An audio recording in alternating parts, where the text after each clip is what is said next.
Greetings, outcasts, freethinkers, narrative questioners, dot connectors, and genuinely open-minded and outright curious inhabitants of whatever realm we exist in at the moment. You are about to embark on another free first-hour episode of The Melt. If you find yourself wanting to dig deeper and have the desire to join the conversation during our monthly Melt meetups, you might want to consider becoming a monthly subscriber. For as little as 3 lousy Babylon hokey-pokey tokens per month, you can have access to full-length, early, and exclusive episodes. Just visit patreon.com/themeltpodcast or click the link in the episode notes to set the process in motion. It's simple, painless, and very well might make you feel tingly inside. So without further ado, please enjoy the show! This is Hunter Muse. And this is Chris Snipes, and you are listening to The Melt.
Sometimes the mere mention of Jesus Christ or Christianity can cause some people to uncomfortably stare at the floor or elicit a derisive reaction. Many people have long since replaced old-time religion with atheism and scientism, the new religions of our time, if you ask me. Spiritualism of any form has been shoved out of the conversation to make way for only subjects that can be proven by experts or measured and repeated. Truthfully, I straddle the line between the extremes. But this just doesn't apply to Christianity, but all organized religions that seem to be mainly focused on some variety of deity worship. That being said, I'm not trying to imply that a god or gods or goddesses don't exist. I'm more saying that I don't think that the point to life is to spend it worshiping them.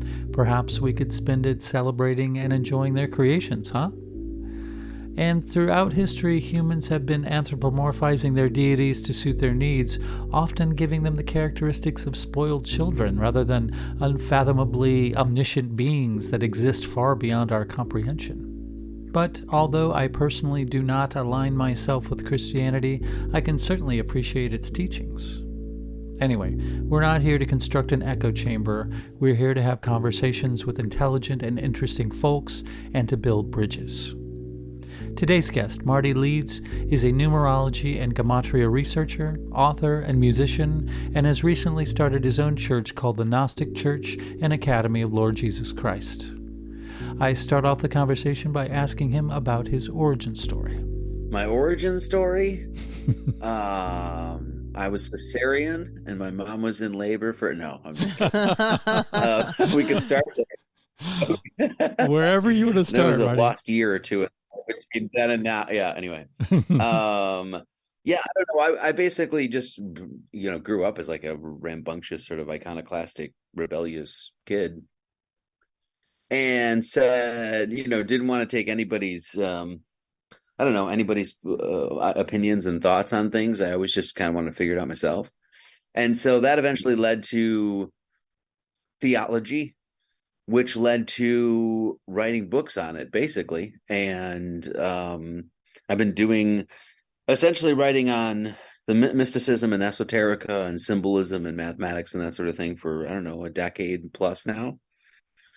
and that's led into running a church now as well. So it's been quite a journey.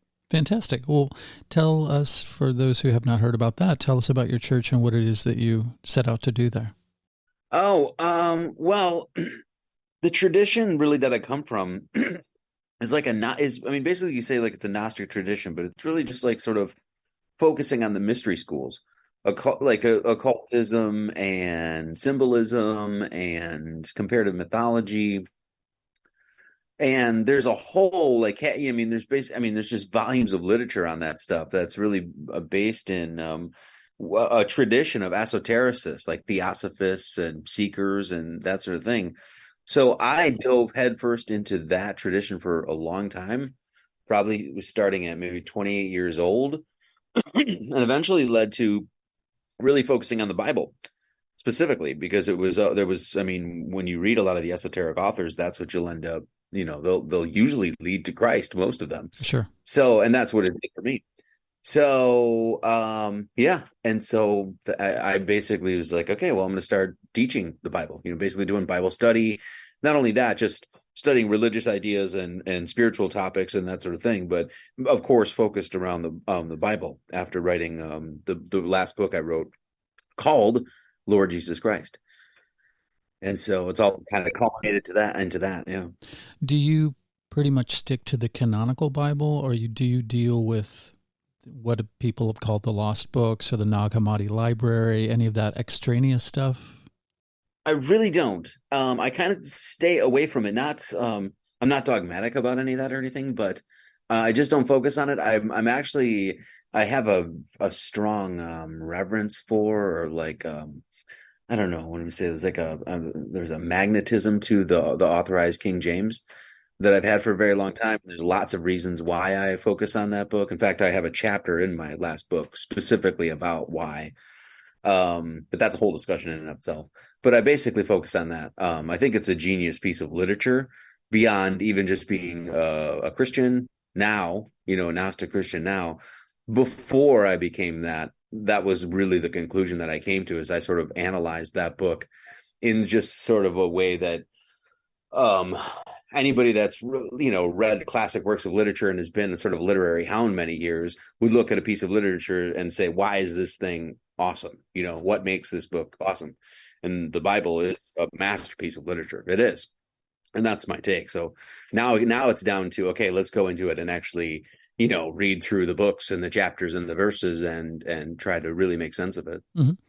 So I mean, a lot of people relate those extraneous books of the Bible that were found not too long ago, actually, to Gnosticism, in the sense that they have to do more with a direct relationship to the divine, as opposed to, for instance, going through organized religion in the sense of, looking to your preacher as the conduit between you and God, for instance. Have you read those things and you just don't find a whole lot in them that you feel needs to be emphasized, or it's just you want to focus on the main? This is an interesting thing because I just don't really see, in my own take, I guess, I just don't necessarily connect those books to Gnosticism, meaning Okay. the Gnosticism is just like an approach or a methodology to me. Mm-hmm.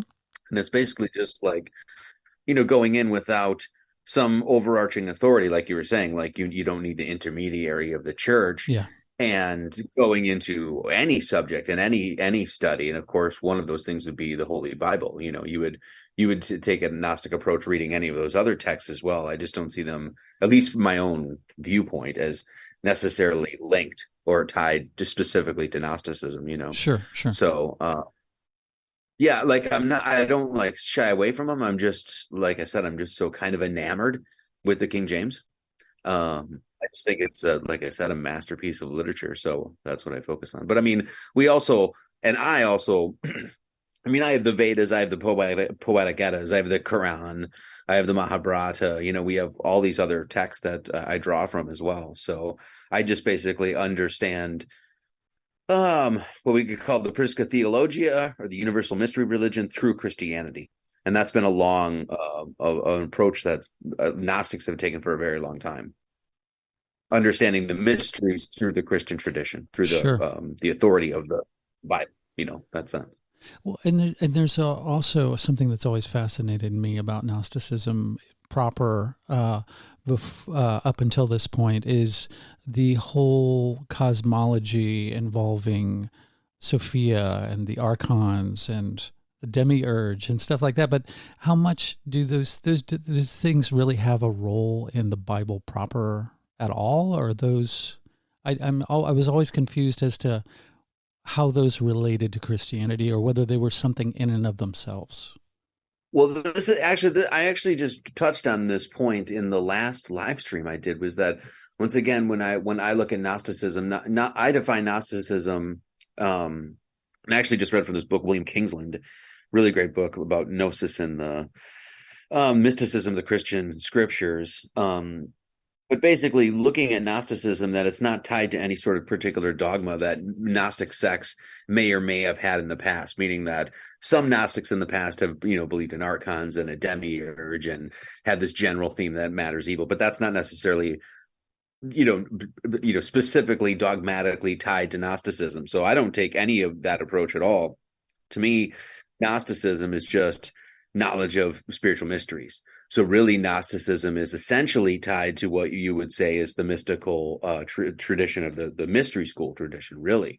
And it's that tradition of that there's essentially a holy science behind this thing, and it's understood symbolically, and it's understood man can have that direct experience, a direct relationship with God. And that's really what it's all about. So yeah, I don't teach demiurge or matter's evil or Sophia, that kind of thing at all. Yeah. So, but that's the interesting thing about the mystical traditions or the esoteric traditions, is because you have so many, because it doesn't have this sort of, the churches themselves, they have this definitive structure, which is good in one sense, but at the same time, the biggest problem with that is it becomes very insular, and it becomes very hierarchical, where you can't let new information in or out, right? The tradition of Gnosticism, Theosophy, esotericism, everything from the Freemasons, the Knights Templar, all the fraternal orders that focused on occultic symbolic information, there's a loose foundation, because the whole point of it is that there's a freedom to it, meaning that you're not tied to anything. So you'll get all sorts of people going into that tradition with all sorts of definitions and understandings of things. So you will have Gnostics that believe this world is created by an evil force and that sort of thing, but it's not necessarily specifically tied to quote unquote Gnosticism. You know what I mean? Sure. Yeah. I mean, there's sects of Christianity, I suppose, too, that think that anything tied to matter is evil or tainted or sinful, and they deny the worldly pleasures and are basically just around to get to the afterlife. Yeah, it's interesting because I get, I teach that, God is ever present. And so if God is ever present and with us all the time, then the idea that this would be some sort of demonic creation, or, you know what I mean? It just seems completely obtuse, right? Yeah. And so, right. That's kind of my thing. So, anyway. Yeah, I totally agree. It's like if God gave us these bodies and this realm, wouldn't this omnipotent, omnipresent being want us to revel in that as much as possible and enjoy it and cherish it and try to experience it as much as we possibly could, obviously within reason, and not at the expense of somebody else's free will or pleasure or well-being. But yeah, I never understood the denying of that. See, it doesn't make any sense. Well, it's funny too, because Gnostics get leveled with the idea that, oh, you believe matter's evil and it's a demiurge, but then a lot of how you see the contemporary sort of fundamentalist literalist Christians, how they act, is in accord with that, because they're like, oh, this world has fallen and every step was cursed that Adam took, and and that sort of thing. And it's just like, well, now it almost becomes this sort of, almost on par with like a new age kind of thing, where it's like there's a denial of the material world. You know what I mean? Yeah, yeah. And so all of those areas to me are like dangerous when you sink your feet in them. Like you're tied to those ideas. So, which, yeah, I mean, yeah, I don't know. It's weird because the whole point is with the esoteric approach, the mystical approach, is that basically is to recognize God within all things, which mean, this ever presence of God, which is really a transcendent experience, but what's behind that, at least what the old masters have said, is that there's a freaking science to it. That these notions are actually based on things that God has placed within the creation, and that gets into all the stuff we talk about on the in the church service and in the books and stuff like that. All the mathematics and et cetera, et cetera. But well, and you also approach a lot of this with a template of numerology and numbers and gematria too, which would lend itself to it being a very what's the word I'm looking for? Intentional sort of existence. There's a rhyme and a reason to it, and there's a provable rhyme and reason to it. These things recur constantly in nature. Well, that was my my trajectory or course, right? Was basically, saying I grew up sort of this sort of rebellious kind of kid or whatever, and I was always like, okay, well, if God exists, then I'm not going to go through some medium or intermediary or some priest or priest or pastor or whatever to get to that. I want to say, if God is real, then he should be provable, and I should be able to experience it myself. That was like, those were some of the key tenets or notions when I first got into asking questions about whether there was a God or not. I was like, okay, well, if there is, well, then it has to fit. This God has to fit those two criteria, meaning I have to have personal experience with it, and it has to be provable. Yeah. And so that's what my whole quest was. And for me, whatever. I mean, for me, it's, that's been done. I mean, I've had an experience with God, and I feel like it's provable, and that's what I tried to do anyway, is explain that, So why do you think that this realm, and not to mention this realm, but the Bible in and of itself, is so encoded with numbers? Well, so that's huge. It's like, I don't even know where to start there, because numbers are the well, let's start here. Okay. Numbers are a language in and of themselves, and they're the language of the creation. And that language actually has an alphabet. Okay. And we understand that alphabet as 0, 1, 2, 3, 4, 5, 6, 7, 8, 9. And with those 10 numbers, you can make, those are like literally like numeric letters of an alphabet, a numeric alphabet, right? And with those numbers, you can make any other numeric word in creation. Doesn't matter how big, you want to make the number 1, 2, 3, 4. You use those 10 digits. So those were called the 10 emanations of God. Mm-hmm. Though that's what they are. So in Kabbalistic literature, which that usually has this, people immediately assume that that's just Jewish, but that's a whole different discussion. But it's this notion that the creation itself was created from these 10 principles. So these 10 principles are being the numbers 0, 1, 2, 3, 4, 5, 6, 7, 8, 9. They have, once again, they qualities and attributes to them. They interact with one another in interesting ways. They've been put right in front of us, this sort of thing. So when you see like these ancient mystery schools, and this is really where the mystical tradition comes in. A lot of the mystery schools, whether it's Eleusinian or Pythagorean, of course, Egyptian, of course, they were all focused on the math. Understanding geometry and number, but not just understanding that number symbolism, because what you were actually studying was the emanations of God, the principles of God. So now there's lots of people that study math, and university after university, but they do not study math in this sort of capacity, in this way, right? Because really what you're doing is a deeply esoteric study of mathematics, recognizing that, it's, in the sense it is a design. Mathematics itself is a language of a creator. So now when you get into the encoding of the Bible, why they encode this stuff in there is because they're transmitting higher levels of information, just period. The numbers themselves are supernatural. They are. They're part of nature. We use them all the time in the building of the building I'm in, and this computer that we're on, and our hands are even digitized in the sense they're Yeah, yeah. they're segmented, that sort of thing. Uh, so we use it. We use it all the time, and it's just this notion of going in and learning this, and so this is why they encoded this stuff. But they're supernatural. They're incorruptible principles. They're available everywhere. They're universal, meaning that no, it doesn't matter what, who you are, where you come from, what language you speak, what religion you are, what skin color you are, they will be the same, So ancient masters or whatever recognized it for what it is. Mathematics, that is, Yeah. So, but yeah, problem is I'm sorry, I don't mean to rant, but No, problem please is do. right now with so many like gematria people, what you have is, and I've said that this was going to be a problem early on, very early on, but you have a lot of people just going into a calculator online and banging a bunch of letters in Mm-hmm. and getting some value or something.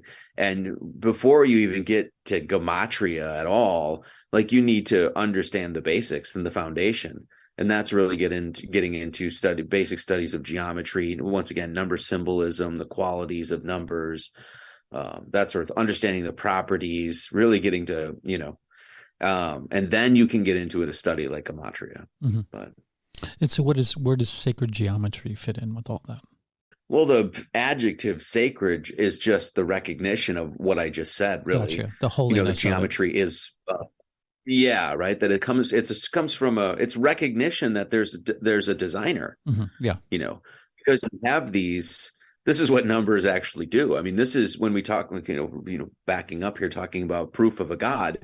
That's what drew me to it, because I was like, okay, well, I can't trust you guys who I'm speaking to, or the schmuck down the street, or myself even sometimes, right? But I can always trust number, because if 2 + 2 is always going to equal 4, and A True. squared plus B squared is always going to equal C squared. So when I got to a point where I was recognizing that the world was so full of mysteries and lies, then it's like, okay, who do I trust? What do I trust? Well, that got into the study of what would be quote unquote sacred geometry, and that was recognizing that, oh, what is this? So So what do you think of people? I mean, this is kind of taking it in a different direction momentarily, but seeing things like pattern recognition as some sort of a proof or a telltale of a simulation, like this existence being a simulation. well, I mean, it's like depending on like how poetic you want to get. I mean, there's nothing. I don't think there's anything wrong with saying this world is a simulation or a dream or an illusion in that sort of sense. Though it's real to us, so in the end, it doesn't even matter, Sure. because it's still real to us, and that's what we have to deal with. So there's that. But when you talk about like pattern recognition, I always make the point that the word pattern actually comes from the word pater or paternos, which is the root of the word father. That's why you have the paternoster, which is the Lord's Prayer. So when you look at, like you say, pattern recognition, you're like saying, Father recognition, which you don't even have to, attach that to anything biblical. You could just talk about Father Sky, Mother Earth kind of thing, and recognizing you're talking about the celestial realms. You're talking about the heavenly realms. So pattern recognizing is just recognizing what? Well, that when you see, especially, patterns that can be verified, that is, right, repeatable and verifiable, because they always have to be, they always have to run through the protocols of science, right? Yeah. Or, yeah, right. So, when you see those, what you're doing is actually recognizing the design of the creation itself. It makes total sense to me. I think sometimes what they're mixing up maybe, and this is just complete conjecture, but calling it a simulation, I think that's an easy confusion to get into because it's confusing to be a spiritual being in a physical body. So sometimes clunking around in the world of matter sort of seems like it's, kind of beneath us in a way. I don't mean that in a derogatory way necessarily, but so it seems like, I think that causes some sort of confusion in people. I know it does with me, because it's a strange existence to realize that you're more than your physical body, but yet you're sort of theoretically bound to it at the same time. Constrained by all of it. Yeah. Yeah. I mean, the illusion thing is also, it's like the recognition that everything down here is corruptible and temporary. Yes. So it is this sort of notion that just like a dream, it's fleeting. And so there's, that's another thing that I think some people are referencing there when they mean that. But yeah, I mean, as far as we know, this is the thing I always said, as far as we know, this is the only thing that's going on in the universe. Sure. Right? Like this. Yeah. Like there's probably lots of other things, but and we can dream about that and speculate about that and conjecture all day long, sure. But as far as we know, this is the only thing that's going on. So whatever it is, it's obviously important, Yeah. Yeah, it's an interesting way of looking at it. That we share the realm. Were you going to say something? No, go ahead. No, please do. I was just going to ask you if you think that if this is the only thing going on, do you think that there are potentially other dimensions, though? Like other dimensions of reality other than this one? Well, I mean, I don't know. That's such a hard, because it gets into all sorts of things. Because like, when you think about it, like dreams in a sense are another dimension of reality that's going on, right? Mm-hmm. Right. And it really is, it doesn't have to necessarily be physical, but it's definitely going on. I mean, I'm sure you've all woken up from cold sweats from a dream or, nightmares or whatever it is. So you definitely feel that, and it's definitely real to you, even though that is a dream. So that mental plane is definitely going on. But then we could say, is that, are we getting into the once again, the spiritual realms? Mm-hmm. I don't know. That's a fair enough answer. I don't know can be the most enlightening answer sometimes. Yeah. I'll let you know if I find the other dimension. Please do. Send us a map if you can. If you happen to have your cartography equipment with you. I'll get you the cheat code. Yes. Warp or something. Yeah. Exactly. That would go right into the simulation narrative for sure. Do you think that, I mean, of course, just speculation, just asking your opinion. Do you think that one of the main tenets of Gnosticism, or maybe of physical existence, or being a spiritual being in a physical body, for instance, is not to be tricked or misled or maybe even distracted by what seems to be absorbing most of the Western world right now as materialism? Yes. In short, yes. I mean, I think there's one of the big challenges down here is basically we're presented with all of these ways that we can go against our own interest, but also, but more importantly, against the will of God, against that flow, that alignment with the natural emanations of God, that flow through nature. You Yes. know what I mean? Yeah. And so, I think it's, especially within the last couple of years, the veil has come off, where I think people are starting to see where it's like, oh God, we've been inundated with, all of those ways against God for our entire lives, Yeah. And so now, like I've said, the spell has kind of come off. And so now we're going to get to see that. For sure. And good luck to everybody. Yeah, exactly. Yeah. And also it seems like not only has there been a specific agenda to take us away from God or religion or whatever anybody wants to call that in their personal space, but nature in and of itself, whether maybe there's no separation between those two ideas, but it seems like more, especially transhumanism, that's the most banal example of that in recent times, to take us out of the natural realm, our place in nature. Yeah, I don't think they're going to get away with any of that. No, because the spell is come off. I always thought that. I mean, even long before, God, I mean, it was sort of a gut instinct sort of thing. But I remember even long before I got into any like really conspiracies or any of that sort of stuff, I remember watching, what was that movie? It was about the piano player that made all of the pianos, Kurzweil, and he did that video about how he wanted to live forever. And I remember watching it, and it was a long time ago. And I remember watching it and I was just thinking how sad and pathetic it was that this guy was so scared of dying that he was going to take pills every single day to try to live forever, you know? Yeah. And I realized at that point, because, you know, he's really up on AI and that sort of stuff. I'm like, Yes. even at that point, I was like, that's not gonna fly. Yeah. And so, and I chalk that up to, you know, you realize, especially when you realize there's a bigger hand at play, that God is working through this creation, that God's plans are what's going to happen. You know, we either are in alignment with those or not. These people have crazy, you know, maniacal, psychopathic machinations and agendas.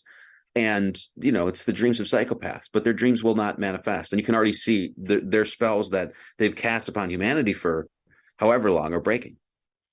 And so, you know, I think that's all a pipe dream of Satanists. You know, they think that they're in control, but they're not really in control. So You do you know, think that that's part of God's plan, that these predators have been set out onto this level of existence, this plane of existence, to wake people up? well, God's plan is what you can see just happening in nature, and that's an ebb and a flow. That's a high tide and a low tide. That's the waxing and the waning of the moon. That's the rising of the sun and the setting of the sun, and the seasons of the year that go from hot to cold and back again, you know. So what happens down here is obviously, and this is one of the things that actually got me into a lot of this stuff was, you know, the sort of like long count calendar of Maya and the Mm-hmm. the golden age cycles, this sort of thing, that there's these sort of grander cosmic cycles that humanity and civilization undergoes. And lots of people have discussed this over time. Some of the greatest minds of all, you know, people like James Joyce and William Shakespeare and, you know, et cetera, and all the great civilizations, Hindu, Mayan, you know, have talked about grander cycles. So you talk about a grander cycle of just basically this going away from source and coming back to source, going away from source and coming back to source.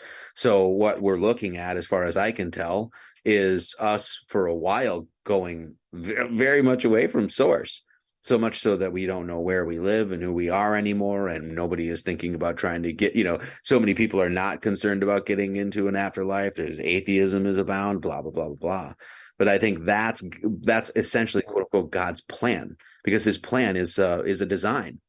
And so, and that's what I mean, that the Satanists can't win, because it would throw things off the eternal balance, and that's never going to happen. It just doesn't happen down here, you know. It doesn't happen up there. It just seems like it seems like it's a gift in some ways, because what I have witnessed in the past couple of years is that people who were maybe sitting on the fence with their spirituality and just with their knowledge of maybe some other greater existence outside of their own have really maybe had, and I know this sounds like a cliche, but it's true, they've had a come to Jesus moment where it's kind of like, I can't just be complacent anymore. Like, I really have to be more active in my life and in my reality, and maybe pay more attention and be more intentional. So in I kind of hesitate to say it, but I do feel like this has been a great gift.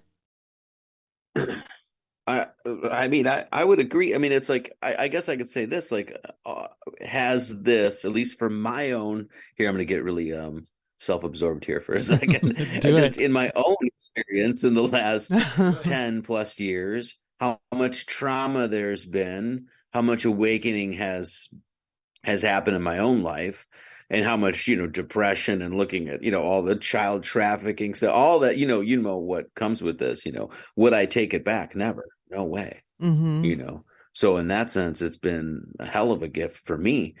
And so, yeah, I think what is going on is that, yeah, humanity was been taken for a ride and really not being responsible for itself and that sort of thing. And now it's going to have to be.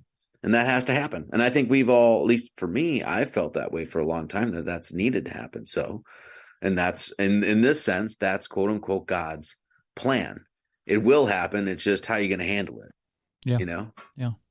It seems like we live in a world that isn't right now is so not. It doesn't emphasize self-awareness at all, which that comes with, I think, being in contact with something bigger than you and being in contact with the cycles of nature. It's very outside, externally focused. We've sort of farmed out our critical thinking, our life skills, our ways of treating ourselves medically, psychologically, spiritually to all of these institutions that I think slowly but surely, especially within the last couple of years, we're finding out aren't motivated by the most altruistic of things. They're motivated by money and greed and power. And I think, I'm just hoping, I really am optimistic. I think that all of this is leading to a good place. We might have some more rough spots, perhaps rougher than we've even experienced in the last couple of years to navigate. But I think we're heading in the right direction. As much as it doesn't seem like it some days, I think we're doing exactly what we need to be doing. Yeah, I just think that there's been a ton of like I think I'm totally in agreement with you in what you were said earlier, just about I think there's a ton of good that's come from it. There's a ton of people that have gotten, I mean, ourselves included, have gotten back to, homesteading, Yeah. living more simply, Mm-hmm. turning off all this nonsense, taking their own spiritual, whatever, picking themselves up from their bootstraps spiritually Yeah. and taking care of business. And that's, I think that's amazing. So, yeah. And I mean, I feel really blessed to be a part of it too, like helping people along with that journey. For sure. Well, one thing I think that has happened with the move towards atheism is the bastardization of God. So there's a bifurcation that has been necessary, which is religion and the organization of religion, which I think many people are suspicious of because there are some nefarious bad actors in religion. And then there is this omnipotent energy that is God. So I think that's the delineation that many people have had to kind of understand, is that God is not bad. Maybe the organization that uses God as the umbrella to hide under to do these nefarious acts, there's some bad actors in there. But when you go, the one thing that Chris and I have always said, since we've been together, is like going to church is going into nature. It's going into the woods. It's touching the earth. Like those are the things that I think have really come to light and come to surface, is that I don't need to go into a building to worship God. I can do that by my actions and by my relationship with this planet. What are your thoughts about that? Well, it's like sort of like the feeling of the Reformation kind of thing, which is essentially like Renaissance rebirth, that where they got this notion that, at least in this sort of metaphor, it's like, oh well, we can read the Bible. We don't need to go through the intermediary of the church and the priest to for them to tell me what this means. Now we can read it, actually analyze it ourselves, and go in and have that experience. And so that notion right there, which once again I understood through Gnosticism, because that's really what it was a personal experience. And so that doesn't require any tradition, or it doesn't require a building or an organization or a liturgy or any of that sort of stuff. And in fact, that's one of the things I think Christ is actually saying, not what I think. I mean, this is what I teach, that Christ is specifically saying, when he talks about building his church. People think that that's somehow like the Orthodox church or is whatever, Right. But no, the church that's actually he's talking about is literally everywhere and everything, meaning Mm-hmm. wherever you place your 2 feet on the cold, hard ground is a fit place to worship God in that sense. Mm-hmm. And so that's the totality of the Church of Christ, that, in my opinion, and what he's actually saying in Scripture there. So Um, so yeah, I think that's what true spirituality is all about. That's very powerful. I got chills when you were saying that because that resonates with me. Like I don't believe that you have to have this communal experience to be relating to Jesus Christ. I do believe Jesus Christ was a human being and an enlightened being, and that he did walk this earth. And so for me, that's really a foundational thing that is so private, and it's such a personal experience that I have, that going how I've kind of joked about it is going to a church is like masturbating on the subway. It's just something I wouldn't do because I don't need an audience. Well, I mean, that said, I agree with you too, because I've never, I mean, I always was like you were saying, I went into nature, took long hikes, that sort of stuff. Now I spend a lot of time focused on, preparing live streams and that sort of thing. So I'm constantly in it and writing books and that sort of thing. But yeah, the nature thing is a big one, because it's sort of the place where you can go and be with yourself alone in your thoughts when the sort of the untouched world. And yeah, and I think it's just an amazing thing.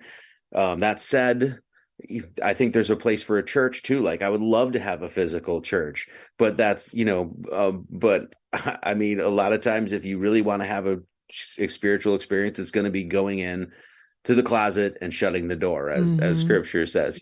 It's between you and God. It's not between you and God and Jimbo down the street and Chuck and Lucy over there. You know what I mean? That's all important too, don't get me wrong, but ultimately it is about you. For sure. I'm going to take a wild stab and assume that at some point in your life you've done psychedelics. So Very much so. okay.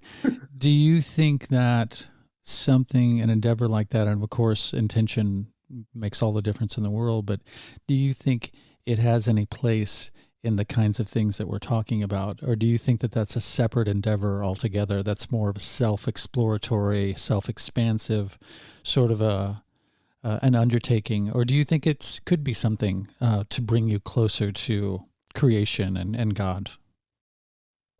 Well, I think they're tool. I mean, because God created them. Sure. So Yeah. they obviously have a purpose. They serve a purpose.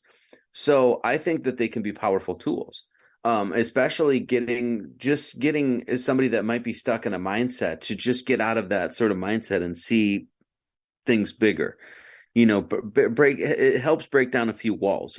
Sure. And I think it can absolutely be used in a context of like a ritual kind of thing. And should be really. Um, but that said, if there's a lot of people that focus on them specifically, like that becomes their spiritual experience, and that's I shy away from that, because it's like then you're relying on something external in order to have that internal experience. Sure. And really you want to, there has to be a sort of au naturel thing to it. You know what I mean? Yeah. Yeah. Like it's important to realize that it's a tool in your toolbox and not the main thing. It's not the center. Yes, but they've been helpful for me. I mean, for sure.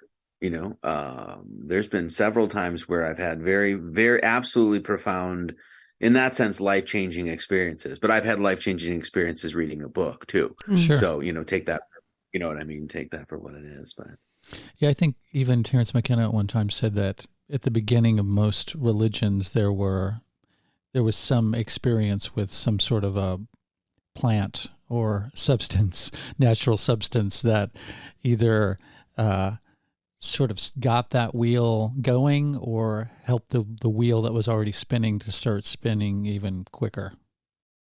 yeah, I mean, I don't think there's any doubt that people of the past used these as sacraments and that sort of thing.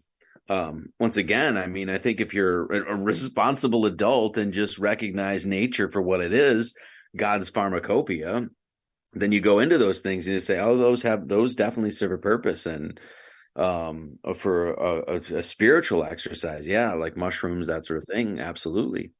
And it does change people's lives. I mean, look at the ayahuasca thing. There's just no doubt, you know. For I don't know if you sure. saw that comedian. Oh, what's his name? Oh, never mind. I'm going to go off on a diatribe. Never Duncan mind. Stop me Trussell. now. No, it was what's his name? Oh, Ron White. Do you know that guy? He's like a guy, Yes, big yes, yes, yes. Vegas guy, Yeah, like heavy drinker for years, right? Like scotch, starting, yeah, drinking at 2:30 in the afternoon his whole life, smoking cigars. yeah.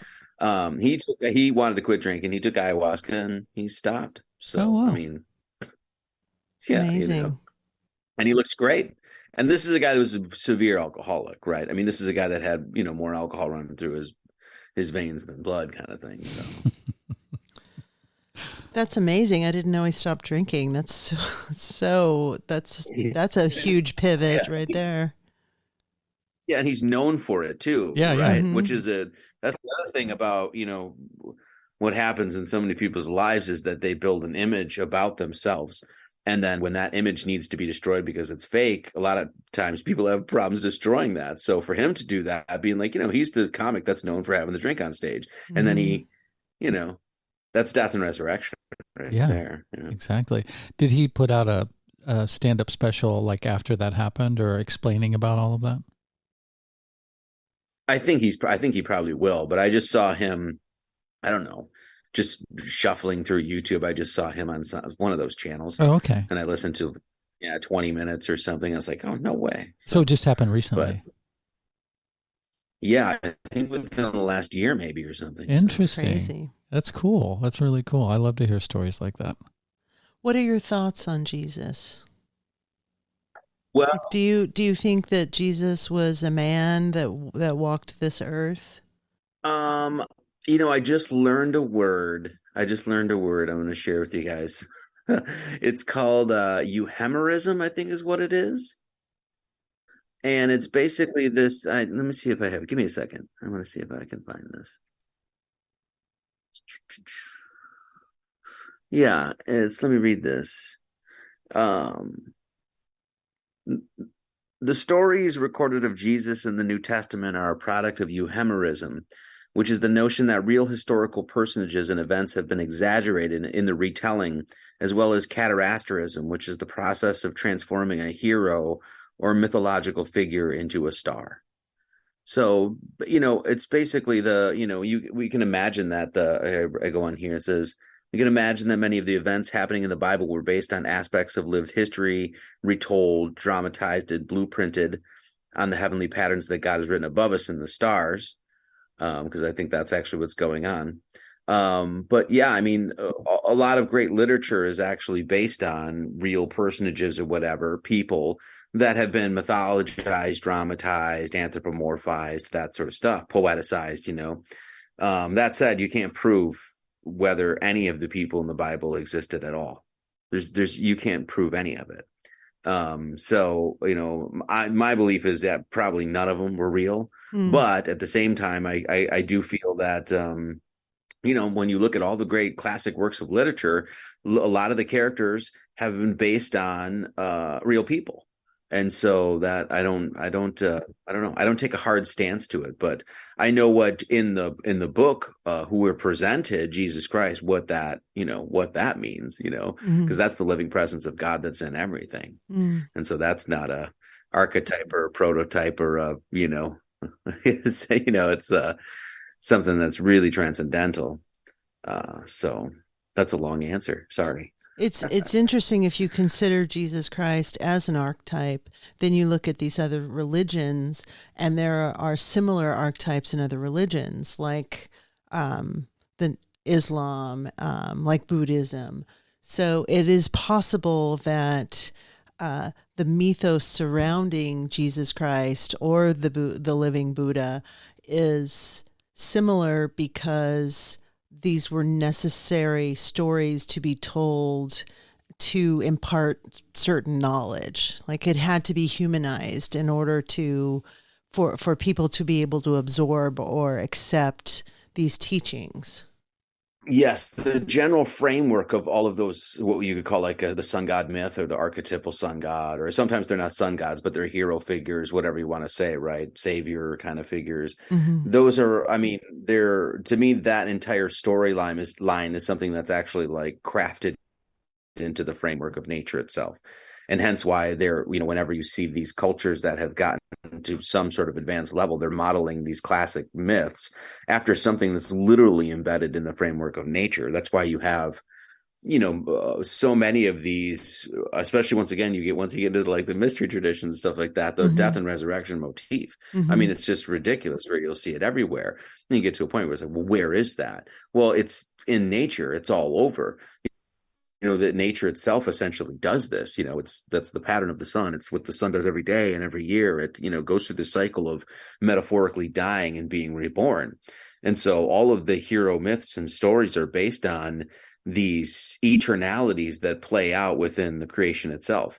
So when you get back to this idea that they're based on a science, that there's a science underneath there, it's that's what we're saying. When these things are based on cycles of the patterns of the sun or the moon or that sort of thing, it's like, this is the root of all of these things. And hence why as what you're saying, you can find so many commonalities. They're endless. You do an honest search of comparative mythology, cross-cultural study, and the amount of connections you can make between them as opposed to the divisions is ridiculous. It's ridiculous. If you just allow yourself to take those blinders off. That's why I You know what love I mean? Joseph Campbell. So I love Joseph Campbell's work and the power of myth and the hero's journey and his exploration of all of these archetypes. It's just really beautiful. I don't know if you've ever seen this series with Bill Moyers, but he's such a font of information when it comes to connecting all of these dots. and this is the thing that's like so powerful to me, because when you realize that the Horus story in Egypt is a recapitulation or retelling or a reflection of the story of Jesus, right? Mm-hmm. That both of these cultures were coming to these same eternal, transcendental, universal truths. It's then you realize it's like, okay, well, and this is how I teach Christianity through the church in this sort of way. Once again, it's like the Prisca Theologia as understood through Christianity. It connects you to all of those cultures, as Mm-hmm. opposed to saying, well, I'm a Christian, we don't mess around with any of that Egyptology nonsense, blah, blah, blah, blah, blah, or we don't Mm-hmm. touch this alchemy kind of stuff over here. It's like, well, what it does, instead of it tears down those divisions and those dividers and actually finds the golden thread through all of them. And in this sense, really connects you to your ancestors, Mm-hmm. you know, in a sort of like Native American way. Because Mm-hmm. it's like, these are the same people that came to these grand truths. They're, the saints of old. So when you get to that understanding of it, it's oh, to me that's pretty powerful, as opposed to saying, well, we got the one right true way over here in Catholic land or Protestant world or whatever. Yeah, it suddenly becomes more about geography than it does about the actual story. You realize, oh, these stories are based on a lineage, and they are all leading to the same. They do intersect, and they are all leading to the same place. Yeah, I mean, the what all of the things, as far as I can tell, what they're doing is leading to timeless information, right? So it doesn't matter where, once again, like where you lived, when you lived, or what language you spoke, or what race you were, or what color, any of that stuff. The base of information that's behind these books is actually transcends all of that, but it's the same base of information that also unites everybody. It's the property of everybody and no one, kind Mm, of thing, right? And yeah. that goes from everything from the supernatural number system that we have available to us all the time, to the canopy of stars above our head, to et cetera, et cetera. And so that's what they're trying to get you to understand is, and that this is when you get to Jesus is known as the second Adam, right? So you have this first Adam that was born of the earthy, And then the second Adam was born of a quickening spirit. It's known as this Adam Secundus, right? Mm-hmm. Well, this is a reference to the Adam Kadmon. This Adam Kadmon is this prototypical first human figure that was of the divine emanation of God. It was the image of God. And this is this prototypical human being is what we all aspire to, because it's the perfect man. Right. Well, this being is, this is your, mercurial being in alchemy. This is your, you can go on and on and on. And this is what they're referencing, is this perfected man.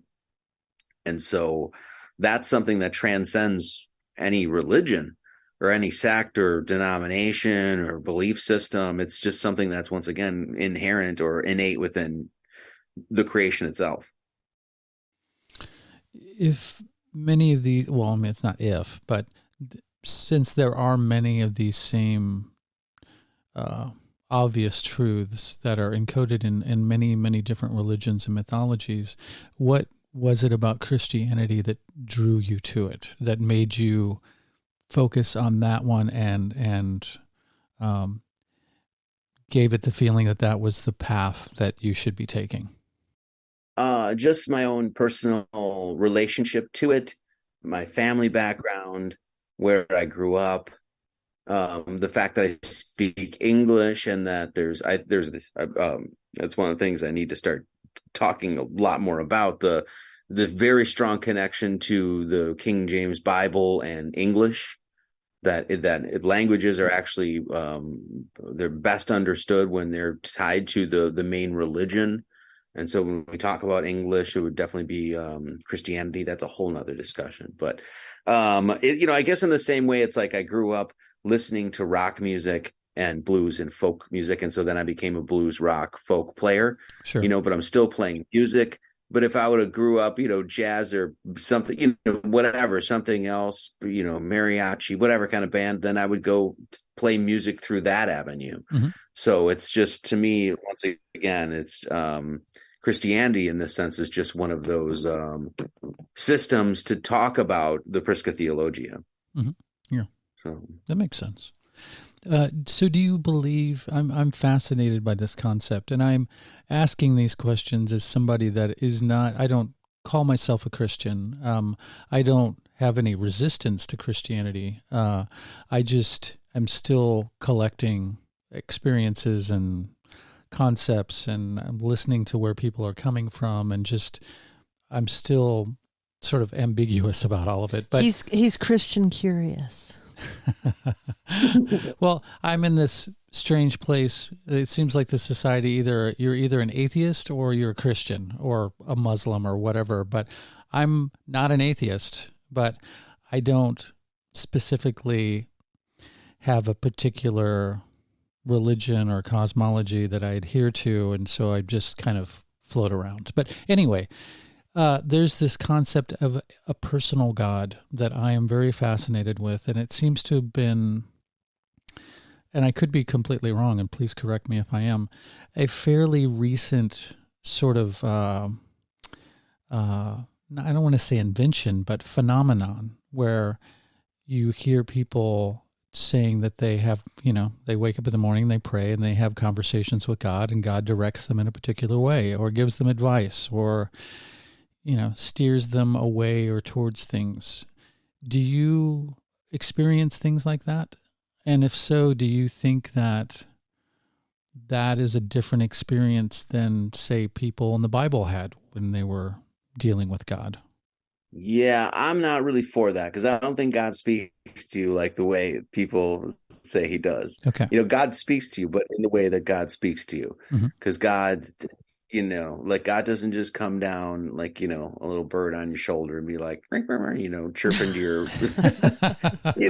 about what to do today. It's like that whole personal God thing, is pretty disturbing, because it's really, it's like,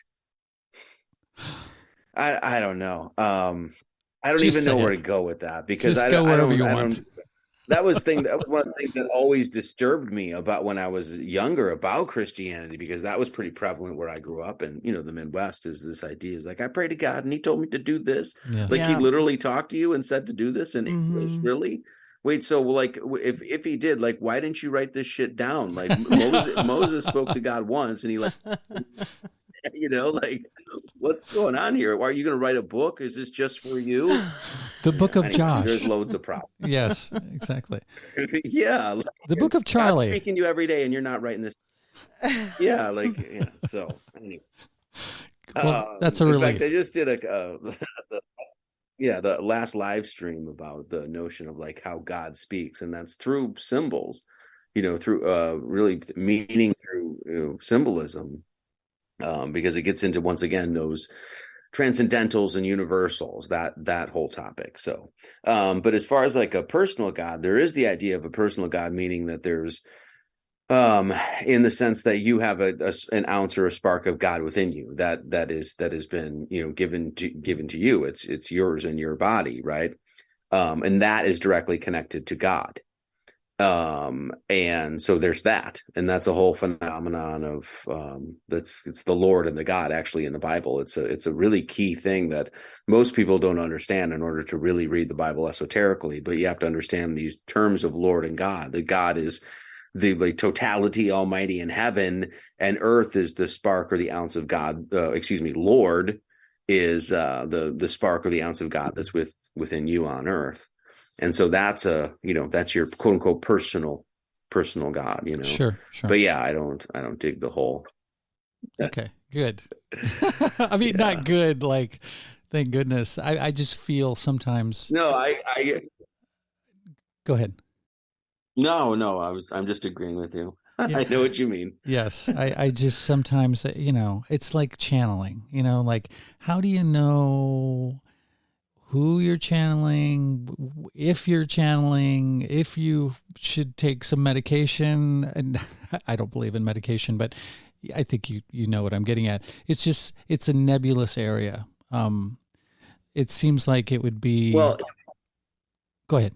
yeah, I'm sorry. I cut you off. Well, and it wouldn't be nebulous if you could extract something out of it. Like, if you could, I think people have had experiences with. I mean, I've had experiences with God where I think I've extracted things out of that experience. Mm-hmm. Yeah. But it has to be something that is, once again, it's just like the psychedelic experience. People can go into the psychedelic experience and have these absolutely fantastical, amazing things and insights and stuff like that. Okay, great. But what did you bring out of it? Is what can you show me after that? And what's provable, what's verifiable, what's that sort of thing. Those are when, that's when you have that's when you get real insights and real discoveries and inventions and things like that in the world, that elevate humanity. So I think those things can happen between quote unquote a conversation with God or that sort of thing. But once again, it's got to be something that is verifiable, Well, where can people find you and your work and watch your sermons or tune in live to them? GnosticAcademy.org. That's the best place. Okay. From there, like I'm on Rockfin and I'm on Rumble now. I think I'm going to get on BitChute here and Odyssey and all those other places. But I stream from YouTube and Rockfin every Sunday morning at 9 a.m. And we do Sunday service, and it's a good crowd. Everybody there is super cool. We've really cultivated a good group of people that show up and support. And it's cool. It's like, if you really are looking for sort of a church service, but don't want to actually go to church because, the problems with church, it's a good place to go. And it's a good place to get introduced to a lot of these ideas Fantastic. that I think a lot of people should be introduced to. That's why I'm doing it, right? Yeah. And what time did you say that was on Sundays? 9 a.m. Central Standard Time. Cool. 9 a.m. sharp. We go. So, and I try to do about an hour and a half, like 2, but, so I try to keep it somewhat short, even though it's 2 hours, but, because I like to respect people's time. So fantastic. Well, we are in our same time zone, so we will definitely tune in. It sounds like you brought up your last one more than once during the chat, and so it looks like we're going to have to review that one and check it out. That might be a good starting place, and then we'll tune in live the next time. cool. Yeah. Well, thank you again so much, Marty. It's been fantastic, and I'm hoping we can do it sometime down the line. For sure. Yeah. Thanks for the invite. And yeah, be well. Yeah, Enjoy likewise. Kansas. Thank you. Have a good rest of your evening. All right. All right. You too. All right. Thanks. Take care, bless. brother. Good golly, Miss Molly. Well, hello there. Hi. You come here often? I do, actually. I do too. I thought you looked familiar. Oh, man, that was good. It was really good. Yeah. I feel like we ended on a good note, too. Absolutely. Lots of good information there from Marty. Yeah. I feel like it's good to, as I said in the chat, I don't consider myself a Christian. I personally think that there's so many things to choose from in this realm that I have a hard time settling on one. I think Buddhism would probably be the closest I could come, but that's a philosophy and not a religion, so it doesn't really count. So I am fascinated to be able to pick the brain of somebody, not only somebody who is into Christianity the way that Marty is, but he's got a foundation of so many other things that I have been interested in for a long time. So fascinating on many levels. Yeah, and I think, again, when you look at all of these different belief systems, they all tend to point in the same direction. And Christianity and Buddhism are very much aligned with each other, as other religions and other philosophies and other systems of thought are. So I think, as we were talking about, geography has a lot to do with it. And I really kind of leaned on Joseph Campbell and his Power of Myth series to use that as a learning tool to understand all of these different perspectives and histories and how they are all connected. And I think that's really important, that when you see religion in that way, or you see spirituality in that way, there's almost something reassuring about it, because then you realize, okay, well, I can study Christianity, but that doesn't cut me off from other people. It can be a uniter and not a divider. I agree with that. Ideally, I have seen it happen other ways too, where some people get into Christianity and they stop thinking about other stuff, or they feel the need to denounce everything that they were into before that time. Yeah. And I think that can be very limiting. I find that a big turnoff myself. But right. But you don't have to use that as your journey. I certainly, I don't use it, and I don't relate to it on any level. Exactly. Neither do I, because I think that's an easy thing to be, to use religion as a weapon. Not only that, but I think a system, any system that starts pointing at things and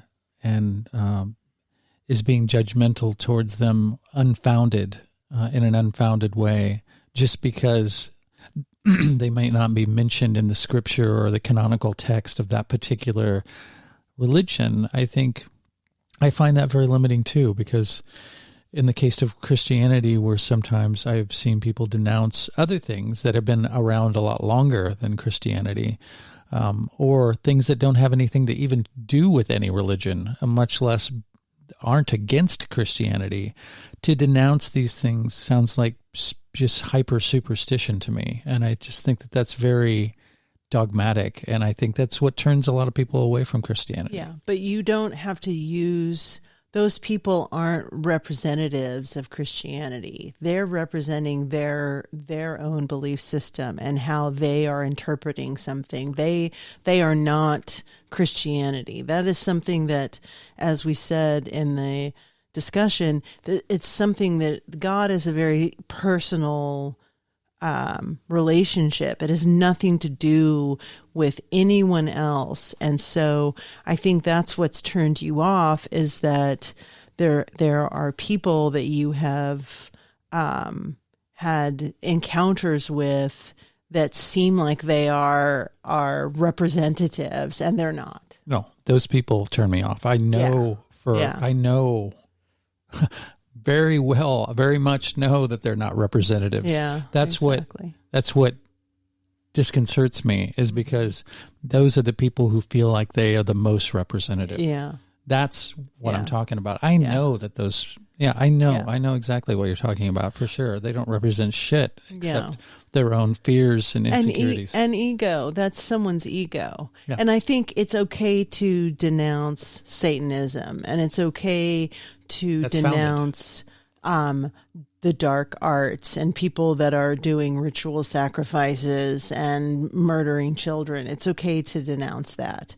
And I think we should denounce those energies and that kind of a negative perspective of the human experience. So, yeah. Yeah, I think so too. Those are founded. I was talking about unfounded things. And I think that witchcraft in and of itself is not a negative thing. Just like I don't think paganism in and of itself is a negative thing. People equate those things with devil worship.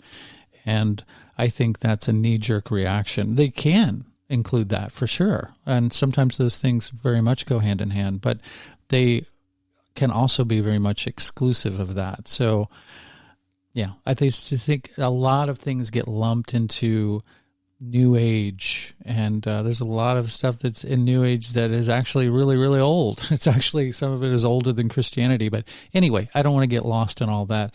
I just was trying to say that that's another reason why I appreciated talking with Marty, is because he's not one of those people, and he's very, very open-minded, and he's not afraid to say things like 666 is not actually an evil number. It's, it's because of this and that and that and that.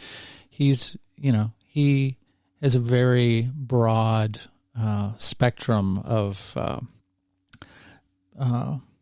a view on all this stuff. He can see it from a historical point of view, but he can also see it from where all the things that he was interested in that led him up to this, and also see the connections between all of those things, and doesn't have knee-jerk reactions to many of the things that I've seen some people who call them Christians do have knee-jerk reactions to. But he does recognize wickedness, and he does recognize evil intentions and evil spirit, and I think that's a really important part of all of this, is that no, everything is not binary, but there is some definite negative force and negative energy that exists in this realm, and there's also a positive energy and a positive force that exists in this realm. And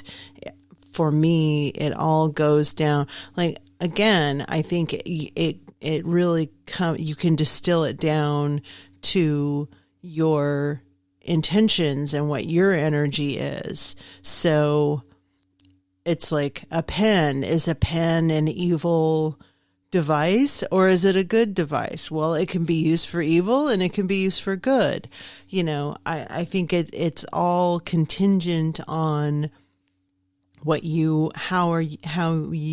are aligning with. Mm-hmm. So I'm not going to get a swastika tattooed on my forehead. I'm not going to get 666 tattooed on my arm.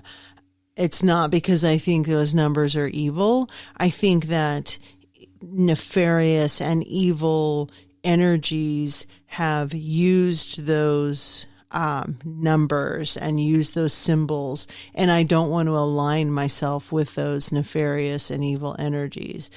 Do I think that it's possible that you can align yourself with a positive segment of those symbols? Absolutely. But I don't want to leave myself open, is what I'm saying. Okay. I understand that for sure. I think that there are ways that one doesn't have to leave themselves open. That's something that we didn't address in all of this too, in the second part of the conversation that was behind the paywall, which we won't go into in that much detail. No. But I think that there are ways that you can protect yourself from things like that.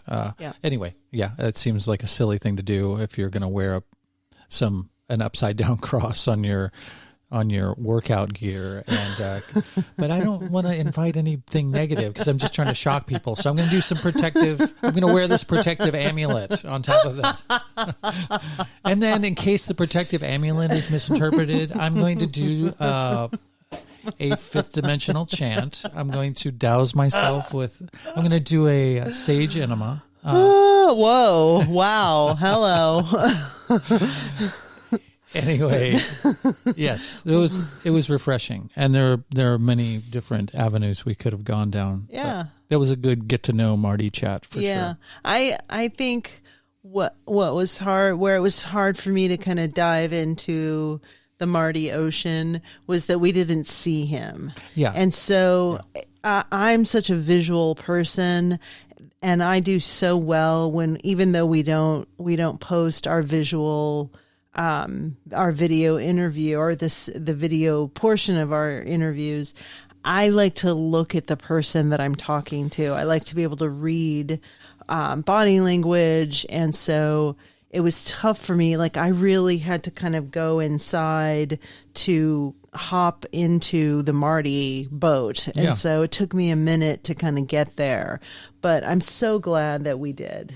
Yeah, I always feel like I'm talking to somebody in the Antarctic or something. Like, how's the weather there? Yeah. Anyway, I do plan on remedying that. I want to start releasing video versions of all of our interviews. I'm a perfectionist. So I've spent a lot of time trying to get this podcast to sound as good as I possibly can. And I spend time actually trying to make it something that's worth your time listening to. Yeah. So I want to do the same thing visually also. I don't want to just slap it together. That's why we really haven't done any sort of live streaming on YouTube or anything like that, but we're talking about changing that too, and maybe just doing a different kind of melt episode and just do it live and have it be more interactive and stuff like that. So stay tuned for that. And if you have any ideas as to topics, please let us know. Well, and we're super hot too. And we need to share our hotness with the world. Yeah, for sure. I think that, you could just watch it with the sound off, really.